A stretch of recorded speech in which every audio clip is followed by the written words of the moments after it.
When it comes to unleashing the power of the church, it all starts with vision. Kind of. Most church leaders believe that the sun rises and sets on vision, that vision is the core from which everything else in your community flows. Vision has been defined as a preferred picture of the future that produces passion in people. Because of this, many pastors see their primary role as visionary, keeping the vision fresh and in front of their people.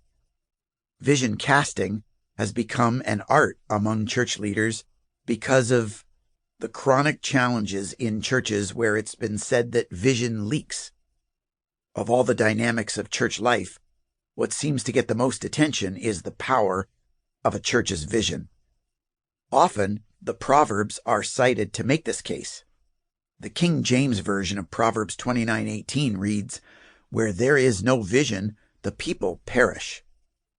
This seems to be the slam-dunk biblical argument for the necessity of vision. Without it, the people of God perish. Many conferences and workshops fill up on the promise of equipping church leaders to cast a compelling vision. Many leadership retreats have been invested in mining, refining, and wordsmithing statements of vision. After all, no one wants their people to perish.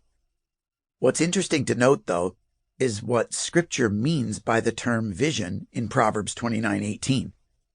In other English translations, terms like word from God, NCV, divine guidance, NLT, and prophecy, RSV, are used instead. Most commonly, in fact, the actual word is more directly translated, as in the New International Version, for example, where there is no revelation. Do you see the difference? People don't perish if someone doesn't come up with a great slogan. People perish, or at least miss out on God's best for them, when God's vision isn't revealed as the vision for their church. Here's the thing. When the Bible talks about vision and its deal-breaking necessity among God's people, it's not referring to a made-up, sloganeered, framed and hung at head office kind of vision. It's talking about the vision of God as revealed through the Scriptures. Biblically speaking, vision more accurately refers to the revealed vision of God.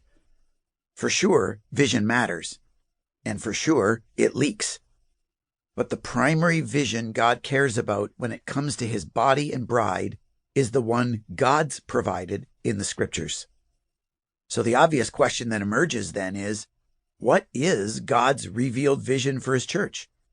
What chapter and verse do you prioritize to highlight and underline to organize your church around? If the vision for God's people is to be received instead of invented, what's the process for receiving God's revealed vision for his church? The monomythic cycle. In our context, we've understood the revelation of God to mean all of Scripture, the revelation of the activity of God throughout human history as recorded in the Bible. So our quest to discern God's vision for Christ's church, and ultimately for our local church, began with surveying the whole of Scripture from front to back. To do this, we applied what scholars refer to as narrative theology, meaning we viewed the arc of the whole Bible as a single story.